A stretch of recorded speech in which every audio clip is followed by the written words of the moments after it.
ପଖାଳ ଦିବସ ସ୍ପେଶାଲ ଆଜି ଚାଲନ୍ତୁ ପ୍ରସ୍ତୁତ କରିବା ଲୁଣି ଶୁଖୁଆ ବେସର ଭଜା ସ୍ୱାଦ ମାଛ ଭଜା ପରି। ସେଥିପାଇଁ ଆପଣଙ୍କୁ ଲୁଣି ଶୁଖୁଆକୁ ବାସି ତୋରାଣୀରେ 2 ଘଣ୍ଟା ପର୍ଯ୍ୟନ୍ତ ବତୁରେଇ ରଖିବାକୁ ପଡ଼ିବ ଲୁଣି ଅଂଶ ଯିବା ପାଇଁ। ଆମେ ଯେମିତି ବେସର ବାଟୁଛୁ ସୋରିଷ, ଜିରା, ଅଦା, ରସୁଣ, ପିଆଜ, ଲଙ୍କା, ସେମିତି ବେସରକୁ ଭଲ ଭାବରେ ଚିକଣ କରିକି ବାଟି ଦିଅନ୍ତୁ। ବାଟି ବତୁରେଇ ରଖିଥିବା ଶୁଖୁଆକୁ ଭଲ ଭାବରେ 2 ଥର ଧୋଇ ଦିଅନ୍ତୁ। ଧୋଇ ଦେଇ ତାୱାରେ ଟିକେ ତେଲ ପକାଇ ମାଛ ଭାଜିଲା ପରି ଶୁଖୁଆକୁ ମଧ୍ୟ ଭାଜି ଦିଅନ୍ତୁ।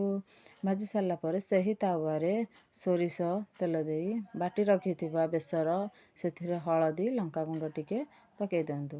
କାଟିକି ଗୋଟିଏ ଟମାଟୋ ପକାଇବେ ଲୁଣି ଶୁଖୁଆର ସ୍ୱାଦ ଟିକେ ଅଲଗା ହେବା ପାଇଁ। ସେଥିରେ ହାଲକା ଲୁଣ ଦେବେ କାରଣ ଟମାଟୋ ସିଝିବା ପାଇଁ। ତାପରେ ବେସରକୁ ଭଲ ଭାବରେ କଷି ସାରିଲା ପରେ ଭାଜି ରଖିଥିବା ଶୁଖୁଆକୁ ସେଥିରେ ଦେଇ ସବୁ ଶୁଖୁଆରେ ଯେମିତି ବେସର ଲାଗିବ ସେଥିପାଇଁ ଆପଣ ଭଲ ଭାବରେ ବେସରକୁ ଲୋ ଆଞ୍ଚରେ ଭାଜି ଦିଅନ୍ତୁ। ରେଡ଼ି ହେଇଯିବ ଆମର ଶୁଖୁଆ ଭଜା।